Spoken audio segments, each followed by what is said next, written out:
Kita masih ada di topik atau tema khotbah kita berseri. Hari ini kita berada di episode yang kedua.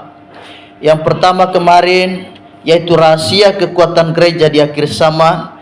Kita sudah membahasnya di bagian pertama, yaitu kekuatan gereja terletak pada firman.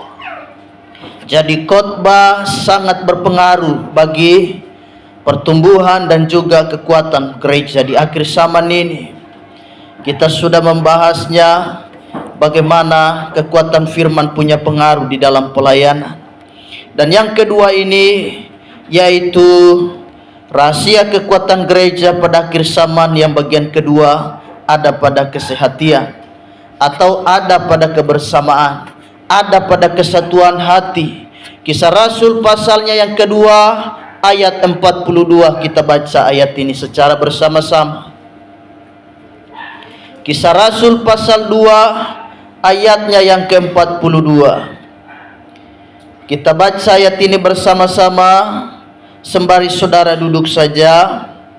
Dengan suara yang mantap kita membaca kebenaran firman ini. 2, 3, mulai.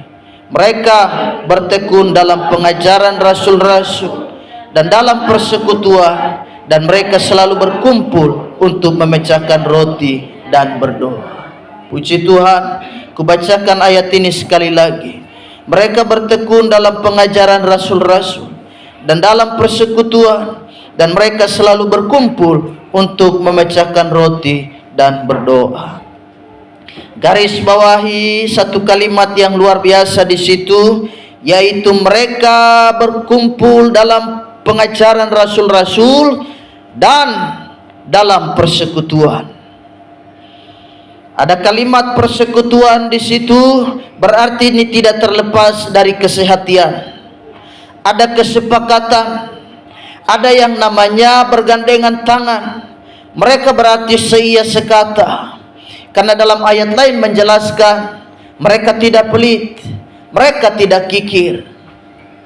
Apa yang dipunyai oleh mereka kepunyaan bersama, itu menunjukkan bahwa mereka ada kesepakatan, ada kesehatian,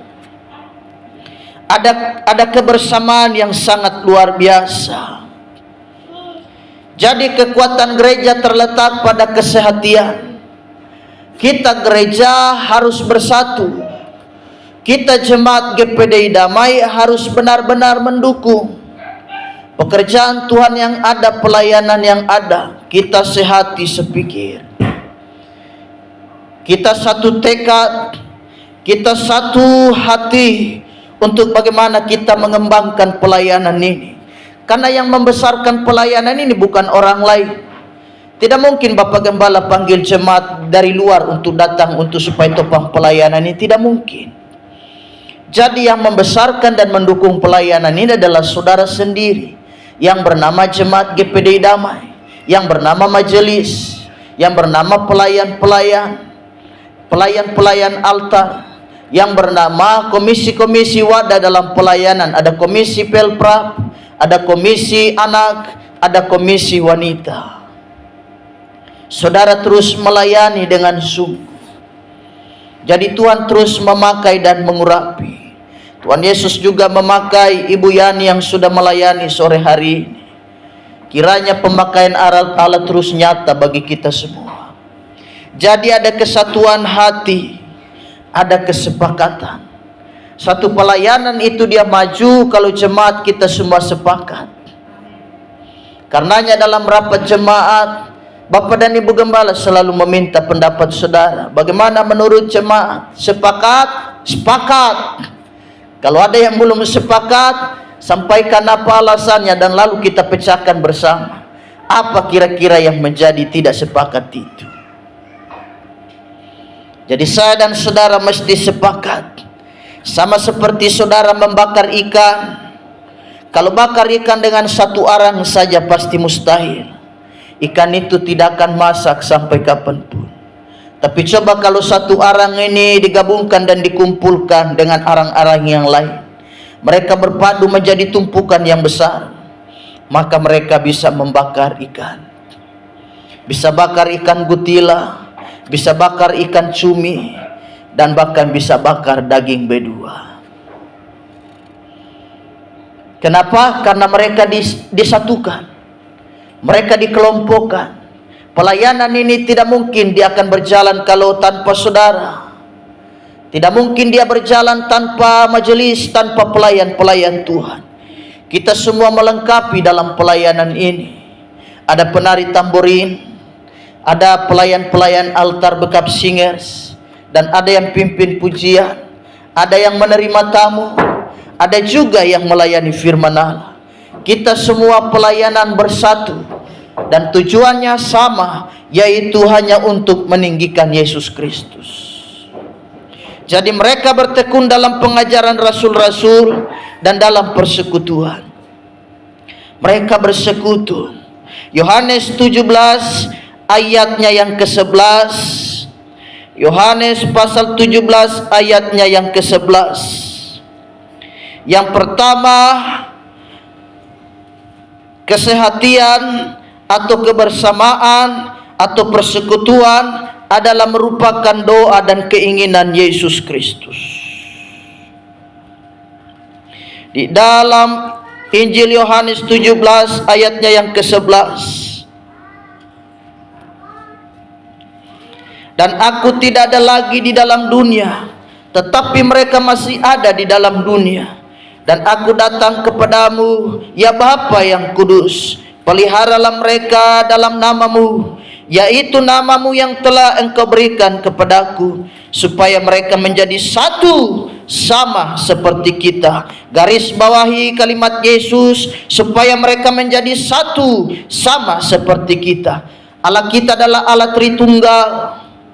Bisa kita beda-bedakan, tetapi tidak bisa kita pisahkan. Mereka satu kesatuan, baik Bapa, Anak, dan Roh Kudus. Mereka satu kesatuan, satu kuasa, satu kekal, sama-sama berkuasa, sama-sama kekal.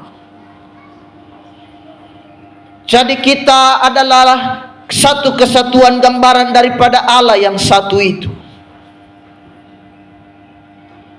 Ini merupakan doa daripada seorang yang bernama Yesus Kristus. Kesatuan hati, kesepakatan di dalam gereja adalah merupakan impian, dambaan, bukan dambaan manusia. Bukankah semua gereja mendambakan kesatuan hati? Tapi jauh lebih daripada itu, Yesus sendiri yang mendambakan. Karenanya dia berdoa. Waktu Yesus mau terangkat ke sorga, Yesus berkata, kamu masih ada di dunia ini. Ini adalah ungkapan dia sebagai manusia. Dia berdoa untuk murid-muridnya. Dia berdoa kepada Sang Bapa supaya murid-murid ini mereka tidak tercerai-berai. Mereka tetap berkompak, bersatu di dalam satu kesatuan. Bayangkan, jadi saya percaya Yesus Kristus juga berdoa untuk jemaat GPD Damai, supaya kita bersatu di dalam Tuhan. Bukankah banyak gereja pecah, persoalannya hanya satu, gereja itu tidak bersatu lagi. Kita lihat sekarang banyak gereja pecah, banyak gereja terbongkar, mereka berhamburan. Kenapa? Karena tidak ada kesatuan hati lagi. Sudah berbeda pendapat. Tali persaudaraan itu dia putus. Ikatan kasih itu dia putus, lepas dari genggaman mereka. Jadi kita perlu Tuhan untuk selalu menopang pelayanan ini. Kekuatan gereja ada pada kesehatian. Kita bersatu. Berbeda-beda pendapat yang sedikit-sedikit mah tidak jadi persoalan, asal itu untuk membangun pelayanan. Jangan sampai itu menghancurkan pelayanan, tidak boleh. Mari saya minta pendapatmu untuk pelayanan ini seperti apa, tapi untuk mendukung, bukan untuk menghancurkan. Anda memberikan semacam masukan, tapi Anda juga mendukung. Jangan kau yang hanya tahu protes, tapi kau tidak mendukung pelayanan. Itu lain cerita. Tapi kau masukkan pelayanan, masukkan semacam masukan untuk pelayan Bapak Gembala, Ibu Gembala, aku mau seperti ini, bisa enggak? Tetapi kau juga ikut terlibat di dalamnya. Jadi Yesus mendoakan murid-muridnya supaya mereka bersatu. Kesehatian merupakan doa Yesus Kristus. Isi doanya menceritakan bahwa Yesus tidak ada lagi di dalam dunia. Dia akan pergi kembali ke sorga. Otomatis murid-murid akan tertinggal. Yesus di sorga, murid-murid di bumi. Dia berdoa untuk keamanan mereka. Dia berdoa untuk keselamatan mereka. Dia berdoa untuk bagaimana supaya Tuhan tetap menjaga mereka. Roh Kudus memampukan mereka di dalam pelayanan. Karena banyak tantangan yang mereka hadapi, banyak persoalan yang mereka hadapi di kemudian hari. Jadi perlu topangan doa. Pelayanan ini perlu doa. Pelayanan ini perlu persekutuan. Dan saya dan saudara bersatu bergandengan tangan. Saya percaya jemaat yang kecil, gereja yang kecil, kalau kita bersatu, maka Yesus pasti akan membuat mujizat. Hal-hal yang kecil semua diawali dari hal-hal yang besar, semua diawali dari hal-hal yang kecil. Sedikit-sedikit pasti menjadi bukit. Demikianlah kata pepatah. Sedikit itu kalau kita kumpulkan, lama-lama nanti dia akan menumpuk menjadi besar. Hal-hal yang kurang kita isi, hal-hal yang kosong kita isi, supaya di kemudian hari kita melihat bagaimana Tuhan akan bekerja dengan hebat. Jadi kesatuan hati merupakan doa Yesus Kristus. Dia berdoa untuk murid-murid. Kita perlu topangan doa pelayanan ini. Sama seperti seorang ibu kalau dia bepergian, pasti dia doakan anaknya dulu. Mama mau kerja dinas luar, Mama doakan kalian semua semoga aman-aman. Sama seperti gembala, entah dia bepergian pelayanan keluar, pasti tugas utamanya jemaat yang dia tinggalkan dia harus doakan dulu. Tidak mungkin kita malas tahu, tidak mungkin kita tidak pusing dengan pelayanan. Kita mengambil contoh dari Yesus Kristus. Sebelum dia pergi naik ke sorga, dia doakan murid-murid. Ada kekuatan, ada kemampuan. Kita berdoa supaya Tuhan mampukan rumah tangga kita. Tuhan tolong hidup kita. Kita masih ada di dunia, dan Yesus dari sorga yang menjadi pendoa syafaat kita. Oh, betapa luar biasa kalau pelayanan ini ada di hati Tuhan. Jadi itu satu kebanggaan bagi saya dan saudara. Apalagi marak dengan perkara-perkara jahat di dunia ini. Yesus mendoakan murid-murid. Demikian pula kita pelayanan mendoakan anak-anak kita. Kita doakan supaya mereka terlibat di dalam pelayanan. Sebab hati sedih, hati semacam dia tidak senang kalau lihat anak-anak kita berlarian di sepanjang jalan, ikut bergabung dengan anak-anak yang tidak memuliakan Tuhan. Sebab pergaulan yang salah akan menghancurkan kebiasaan yang baik. Kalau mereka sudah ikut-ikutan dengan mereka habis cerita. Kita orang tua nanti kita tinggal menderita di hari tua kita. Dan yang menjadi makanan kita setiap hari seperti kata Daud, siang dan malam makananku ialah air mata. Siang dan malam hanya menangis. Kerjanya menangis saja, tidak ada lain.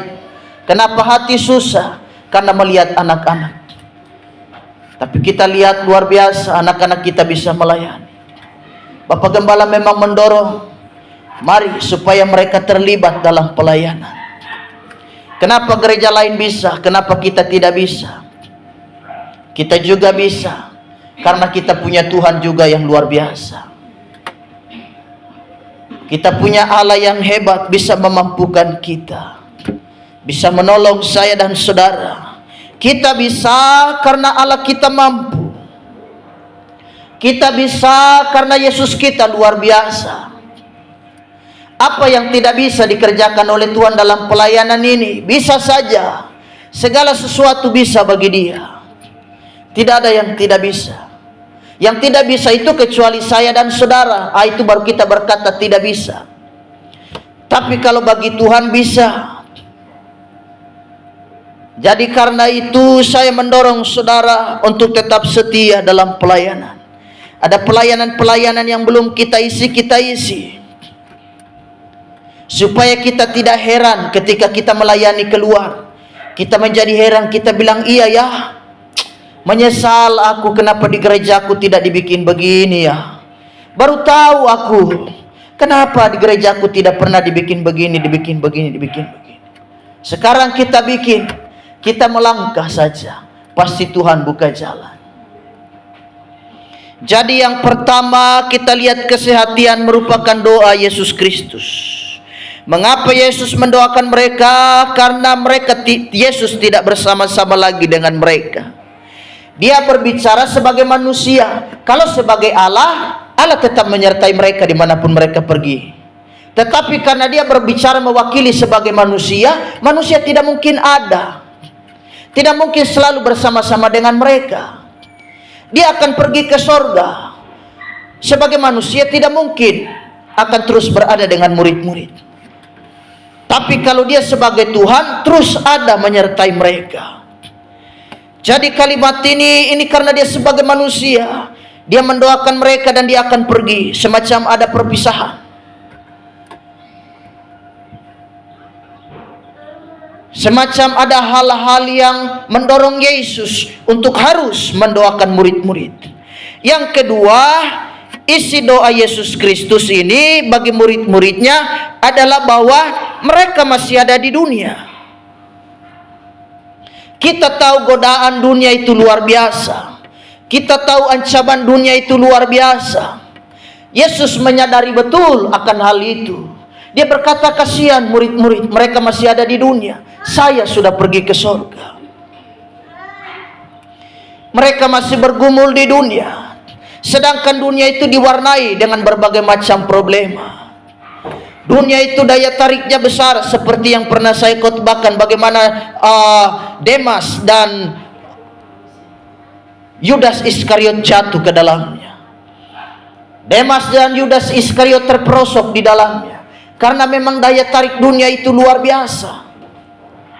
Kita perlu doa, kita perlu topangan, karena dunia ini daya tariknya besar sekali. Dunia ini luar biasa tantangan dan godaan. Kita sekarang masih hidup di dunia kan? Kita lihat sekarang dunia ini bukan tambah baik, kita lihat tambah buruk. Seperti yang kita ketahui bersama 15 tahun yang lampau, mana ada kita tahu begal di Sorong ini. Mana ada kita kenal orang pajak orang dengan parang, dengan barang tajam di pinggir jalan atau di lorong-lorong sana. Nanti di tahun-tahun ini, di era-era sekarang ini, kita lihat bagaimana maraknya orang mencuri motor dengan berbagai cara yang mereka lakukan. Orang rela mencuri, orang rela membunuh. Kita lihat marah kejahatan. Cuma masuk belanja sebentar, kembali motor sudah tidak ada. Karenanya pokoknya sekarang Bapak dan Ibu Gembala selalu titip pesan. Biar cuma beliau belanja pulsa cuma 5 jengkal dari motor dengan kita, tetap harus kunci setir. Bapak Gembala bilang, sudah ini kan motor di belakang kita, tidak usah, pasti habis beli pasti nengok. Pokoknya tidak, pokoknya harus kunci setir.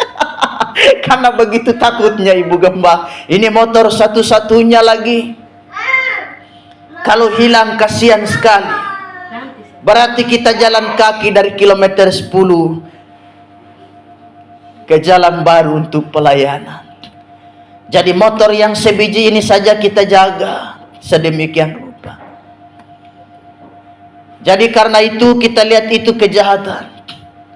Yesus berdoa karena murid masih ada di dunia. Yesus sadar dunia itu ancamannya besar. Karenanya hampir semua murid-murid Yesus mati dibunuh. Mereka jadi martir. Yesus tahu pergumulan di bumi itu besar dan berat. Karena Yesus sendiri pernah jadi manusia. Yesus tahu dia saja mati kok. Dia saja disalibkan oleh orang dunia. Yesus saja dibunuh oleh orang dunia. Jadi dia tahu betapa besarnya dunia itu, dia punya ancaman. Yesus berdoa untuk murid-murid, teguhkan mereka, kuatkan dan mampukan. Jadi saya dan saudara berdoa untuk anak-anak kita, berdoa untuk pelayanan kita, supaya pelayanan ini terus berkembang dan maju untuk hormat kemuliaan nama Tuhan. Kita berdoa dan kita berpuasa supaya Tuhan tolong dan Tuhan mampukan. Pelayanan ini memang ada tantangan, ada topan dan badai selalu datang menerpa. Tanpa kita sadari, pelayanan ini banyak goncangannya.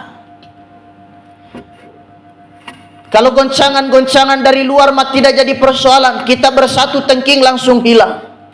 Tapi jangan sampai kalau goncangan itu dari dalam kita sendiri, itu berbahaya. Karenanya kita tetap sehati. Kalau saudara majelis sudah beda pendapat, ini bahaya besar, ancaman besar bagi pelayanan.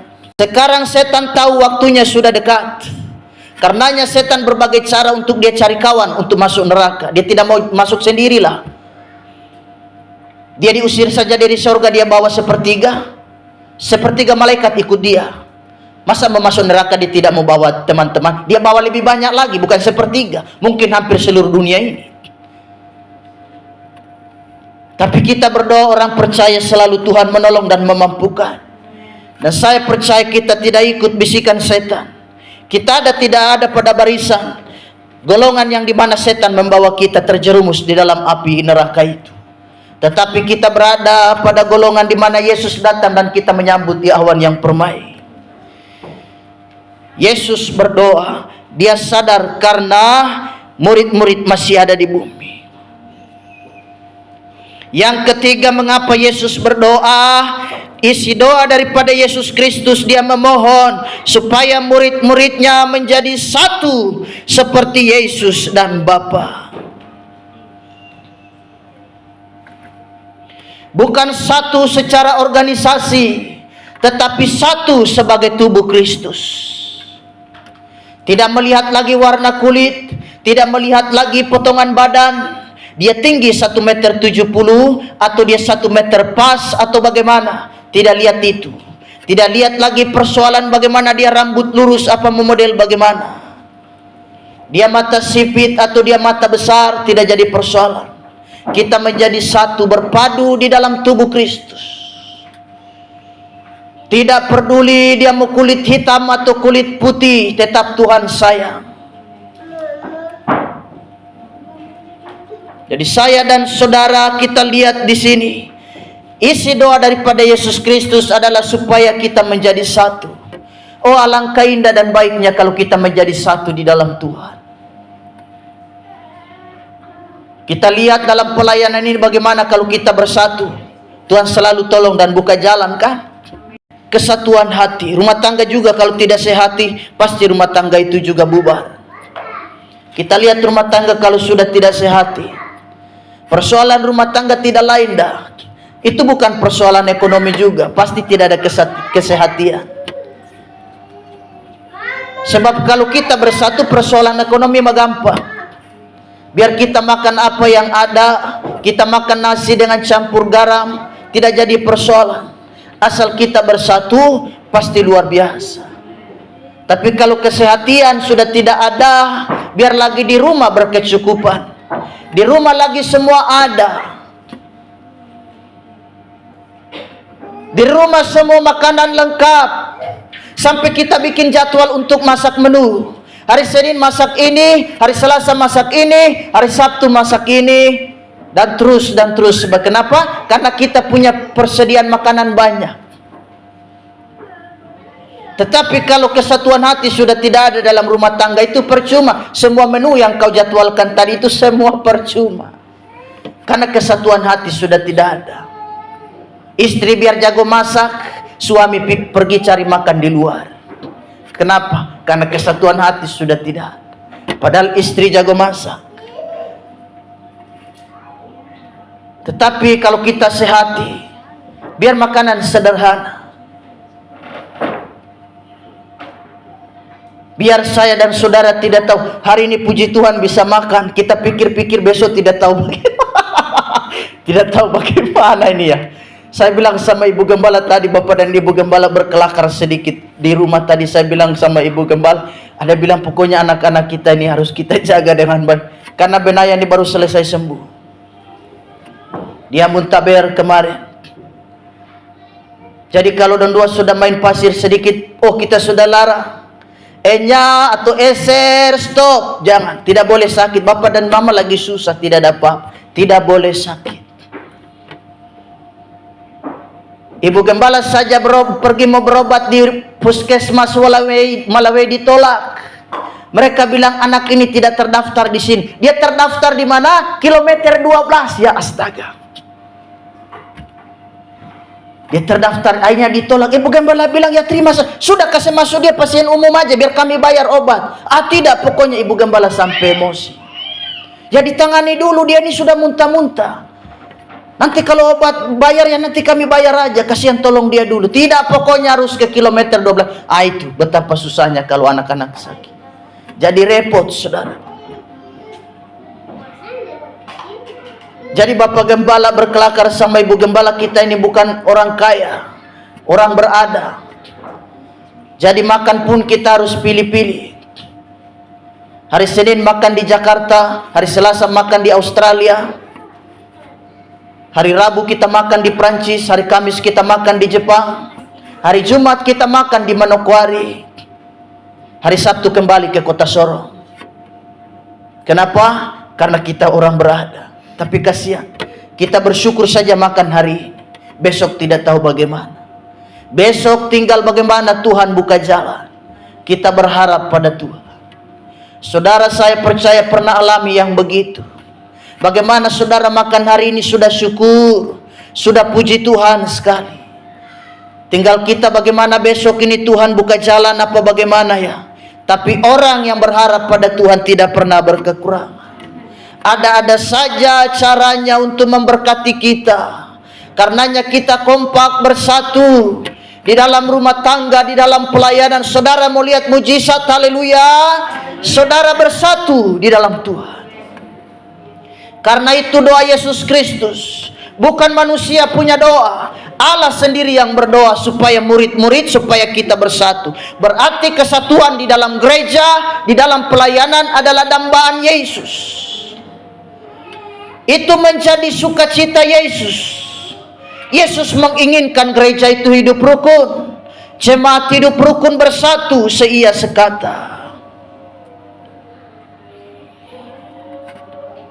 Ada pepatah yang berkata, bersatu kita teguh, bercerai kita runtuh. Jadi kesatuan hati mendatangkan keteguhan. Yang berikut yang terakhir, kesehatian merupakan doa Yesus Kristus, itu yang pertama. Dan yang kedua, kesehatian merupakan adalah dasar dari kuasa doa. Kisah Rasul pasal 1 ayatnya yang ke-14. Kisah Rasul pasal 1 ayatnya yang ke-14. Firman Tuhan berkata, mereka semua bertekun dengan sehati dalam doa bersama-sama dengan beberapa perempuan serta Maria ibu Yesus dan dengan saudara-saudara Yesus. Dengarkan kalimat ini, mereka semua bertekun dengan sehati di dalam doa bersama. Kesehatian mendatangkan kuasa di dalam doa. Kita berdoa bagus, tapi di dalamnya ada kesehatian. Kalau kita sudah doa ditambah lagi sehati, wah mujizatnya luar biasa. Jadi kita jaga dari segala perpecahan, dari segala perbedaan-perbedaan pendapat, segala protes-protes yang merusak dan menghancurkan pelayanan. Tidak ada di sini kita berkompetisi, tetapi di sini kita saling mengisi. Tidak ada, pelayanan ini bukan pertandingan. Ini bukan pertandingan sepak bola. Jadi saudara mau cari nomor 1 atau nomor 2, mau cari juara 1 apa juara 2. Ini pelayanan. Ini bukan pertandingan sepak bola. Sehingga yang juara dia menang, dia tertawa. Dia tidak mau pusing, yang kalah mau model bagaimana dia tidak pusing. Yang penting aku terima piala. Ini pelayanan. Yang satu jatuh kita datang mengangkatnya kembali. Itu pelayanan. Yang satu susah kita pergi hibur. Yang satu ada persoalan kita pergi datangi, tanya, mama bagaimana?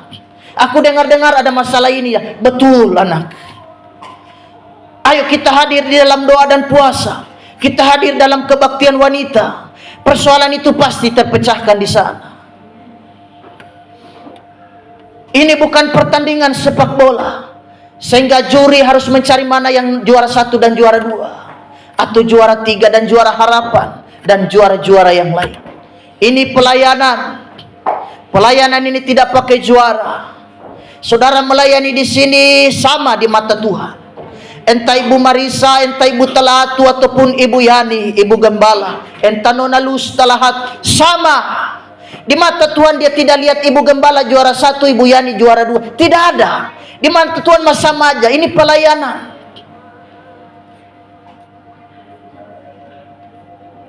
Di mata Tuhan namanya pelayanan kita satu. Kau melayani firman dan kau melayani pujian sama upahnya dengan yang melayani terima tamu. Tidak ada beda, upahnya sama. Upahnya sama. Jadi oleh sebab itu, kesatuan hati membuat doa kita berkuasa. Matius 5 ayat 24, di sana ada satu kisah di mana satu cerita atau satu ayat yang luar biasa disampaikan Tuhan. Tinggalkan persembahanmu di depan mezbah itu, dan pergilah berdamai dahulu dengan saudaramu, lalu kembali untuk mempersembahkan persembahan itu. Kalau kita tidak ada kesehatan, kita ada permusuhan dalam pelayanan, ibadah kita tidak diterima. Matius 5:24 menjelaskan, Tuhan berkata, tinggalkan dulu persembahan itu. Percuma kau mempersembahkan korban, percuma kau melayani kalau sikap hatimu masih ada kebencian kepada saudara sesama seiman. Bereskan dulu, kata Tuhan. Pergi sana, tinggalkan persembahan itu. Kau pergi bereskan dulu itu dengan suamimu. Bereskan dulu itu dengan sesama kawan-kawan seiman. Adakah kau bersalahan dengan sesama jemaat? Adakah kau bersalahan dengan sesama majelis? Bereskan itu dulu. Jangan kau bergagah-gagahan untuk ambil maid, pegang maid dan mau melayani. Allah tidak berkenan pada pelayanan. Dia semacam berpaling dan buang muka. Dia tidak lihat kau melayani. Tapi coba kalau sikap hati kita bersih, ada pengampunan. Yesus di sorga dia kasih jempol buat kita. Sudah tahu kalau dia kasih jempol, pasti hadirat Allah turun. Dan kita terheran-heran bagaimana melihat kuasa Tuhan. Jamahan Roh Kudus, jamahan Allah terjadi di dalam hidup saya dan saudara. Jadi kita lepaskan, kita buang segala roh kebencian. Sekarang ini orang berlomba-lomba, gereja berlomba-lomba untuk aksesoris saja, tetapi yang dalamnya hilang. Bukan berarti tidak perlu aksesoris, perlu. Penampilan yang keren dan bagus perlu. Siapa bilang tidak perlu? Itu harus. Tapi apalah arti semua itu kalau urapannya hilang? Allah tidak ada di dalam ibadah itu. Sia-sia. Jadi kita harus, bagaimana penampilan yang bagus itu harus, tapi harus ditopang dengan bagaimana karya Roh Kudus hadir.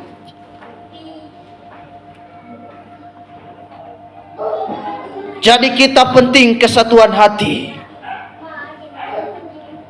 Mazmur 66 ayatnya yang ke-18. Mazmur 66 ayatnya yang ke-18. Di sana Daud berkata, seandainya ada niat jahat dalam hatiku, tentulah Tuhan tidak mau mendengar. Baru niat saja, belum melakukan, Allah sudah tidak berkenan. Baru niat jahat. Jadi saya dan saudara berdoa supaya niat hati kita tetap terus baik.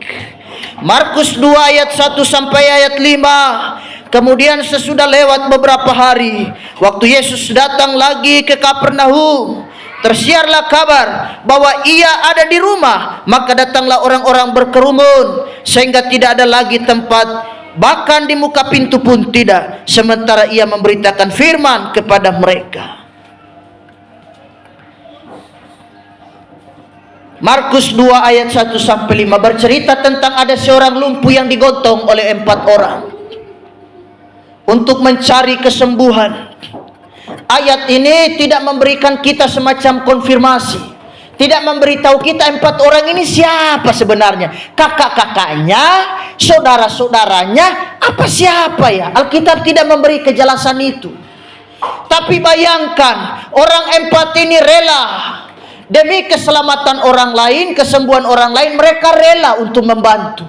Adakah hatimu untuk membantu pekerjaan Tuhan? Adakah hatimu tergerak membantu orang lain?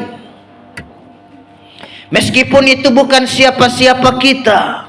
Yang pertama kita pelajari dari kisah ini, mereka memiliki hati yang berbelas kasihan kepada orang lain. Adakah saudara berbelas kasihan kepada orang lain? Meskipun itu bukan kakak kita, meskipun itu bukan orang tua kita. Kita lihat 4 orang yang gotong orang lumpuh ini. Alkitab tidak kasih tahu kita itu saudaranya apa bukan ya. Tapi yang jelas mereka punya belas kasihan. Kita berdoa dan kita punya belas kasihan. Gereja harus keluar dengan belas kasihan. Kita berbelas kasihan. Kita harus punya belas kasihan melihat jiwa-jiwa yang terhilang. Kadang Bapak Gembala kalau di jalan-jalan geleng-geleng kepala dan sambil berdoa, Tuhan selamatkan orang ini. Di hari Paskah di Jalan Teler, berapa kali Bapak dan Ibu Gembala jumpa, sampai Ibu Gembala tertawa karena duduk di got tinggal dia begini, sampai dia tikam 1 kali. Astaga, ini Paskah kok dia begini ya.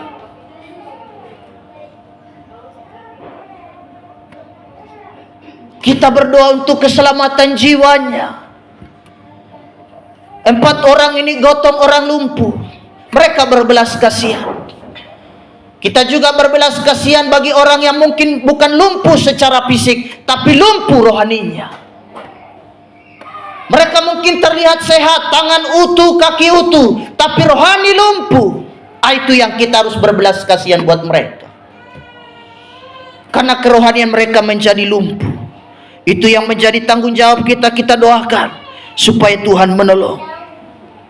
Yang kita lihat dalam cerita ini, mereka juga mengupayakan agar orang lain berjumpa dengan Tuhan Yesus. Mereka usahakan, karena mereka bilang Yesus datang di Kapernaum. Tapi mohon maaf, kalian mau kemana ini? Kami mau jumpa Yesus. Aduh, mohon maaf, tidak bisa. Pintu masuk saja dicegat. Banyak orang tidak bisa masuk.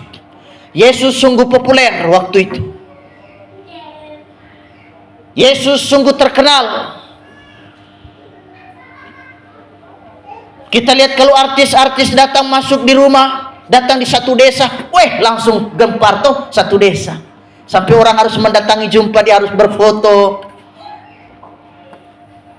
Kita lihat Pak Jokowi kemarin datang di sini, duduk di rumah ujung sana. Orang itu di jalanan sana tidak bisa ngomong lagi dah. Banyak sekali manusia antri di sana. Kita lihat Yesus berada di Kapernaum, orang berdesak-desakan. Tapi kita lihat 4 orang ini, mereka mengupayakan supaya orang lain ketemu Tuhan. Saudara hari-hari ini sedang berusaha supaya suamimu kenal Tuhan dengan baik. Saudara sedang berusaha supaya bagaimana keluarga kita terima Tuhan. Lihat 4 orang ini.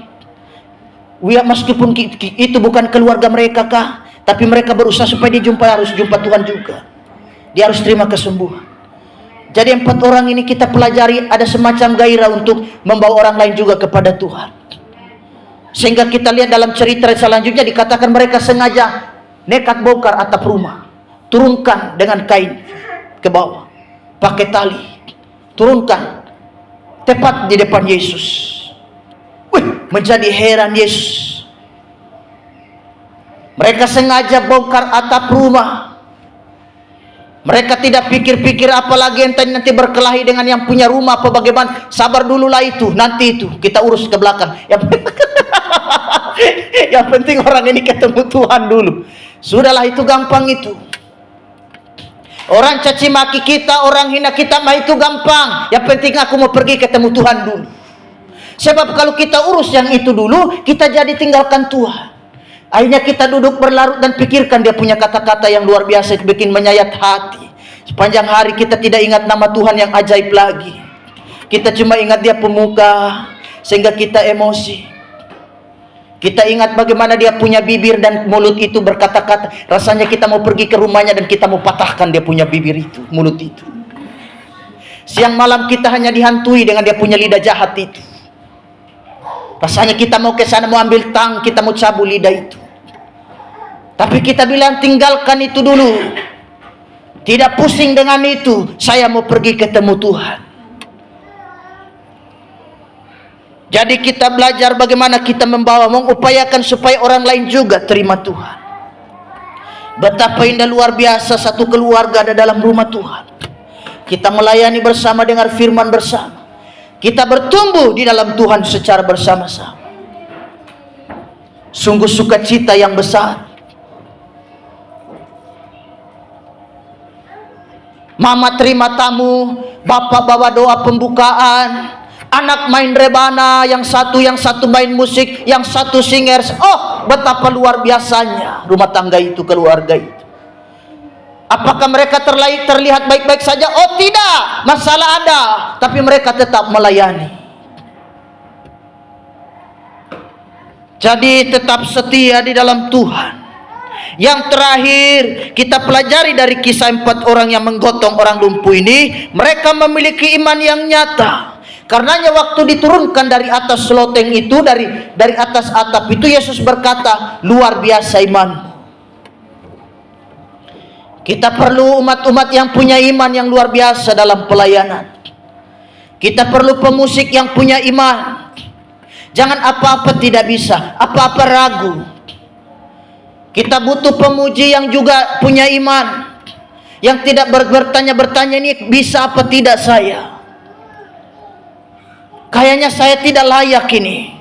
Kayaknya saya berdosa ini. Tidak mau saya berdosa, dosa saya besar. Dari ujung rambut sampai ke telapak, sampai turun ke lutut dan turun ke kaki dan mengarah ke jempol sebelah kiri.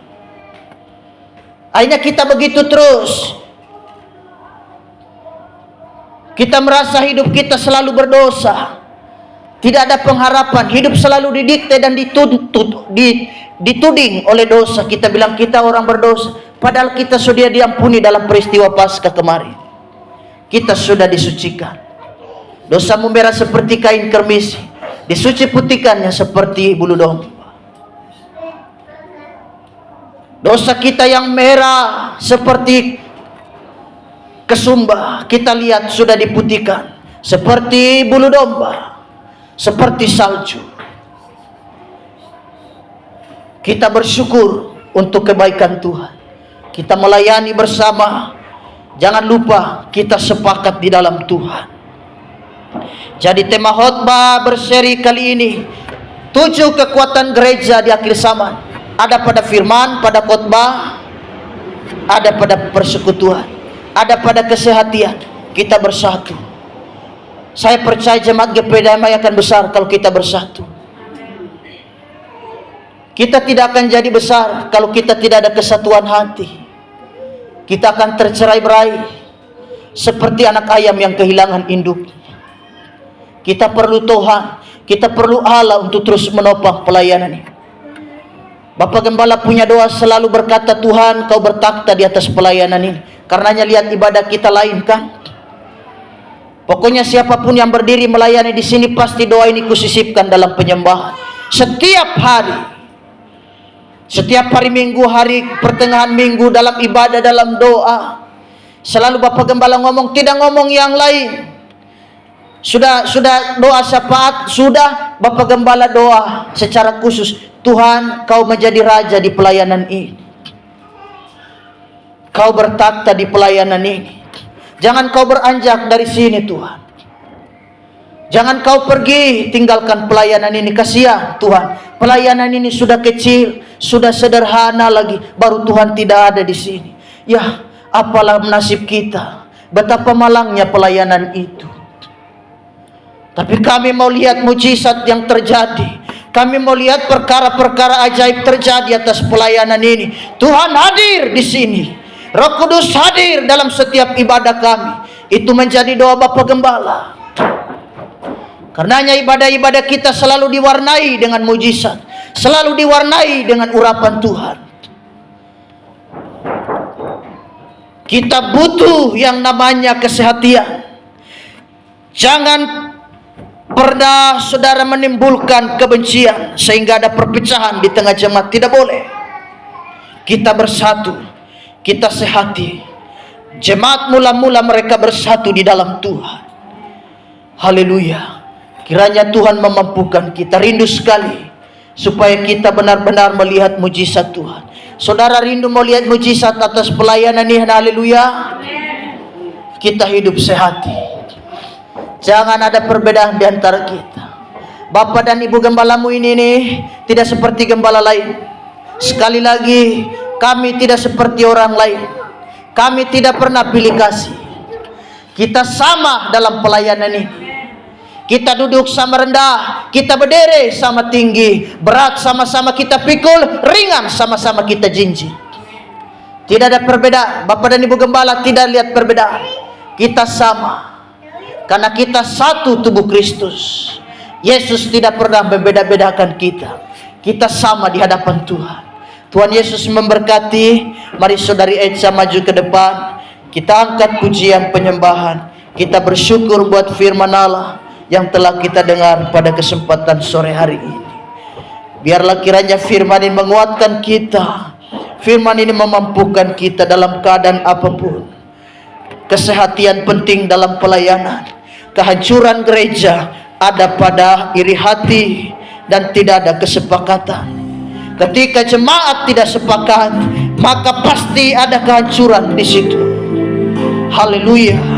Segala roh kebencian yang ditaburkan setan, kita berdoa sore hari ini, kita patahkan di dalam nama Tuhan Yesus. Kita undang roh kesehatan, kita undang roh ada persekutuan di dalamnya. Haleluya. Terima kasih buat kebaikan-Mu Tuhan. Haleluya. Terima kasih ya Tuhan. Ajar Tuhan aku rindu. Tuhan aku siap. Penuhi aku dengan roh-Mu. Ku rindu lawatan-Mu. Ku rindukan Kau hadir di sini saat ini, Tuhan. Ku rindukan Roh-Mu mengurapi saat ini, Yesus. Haleluya. Ku rindukan. Mari jemaat Tuhan bangkit berdiri. Kita bersyukur buat firman Tuhan. Haleluya. Ku rindukan Roh-Mu mengurapi saat ini.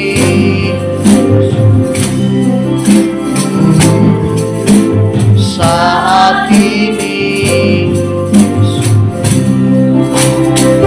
Bapa di sorga, kami bersyukur buat firman. Firman yang mengajarkan pada kami betapa berbahayanya perpecahan itu. Betapa berbahayanya iri hati. Betapa berbahayanya kehancuran itu. Kami rindu melihat pelayanan diberkati. Jemaat ini diberkati Tuhan. Taruh roh kesehatan. Taruh roh ikatan tali kasih dalam berpadu menjadi satu dalam jemaat. Segala pekerjaan setan, taburan benih kehancuran yang ditaruh setan atas pelayanan, kami berdoa patahkan di dalam nama Yesus. Terima kasih Tuhan. Mampukan dan kuatkan kami.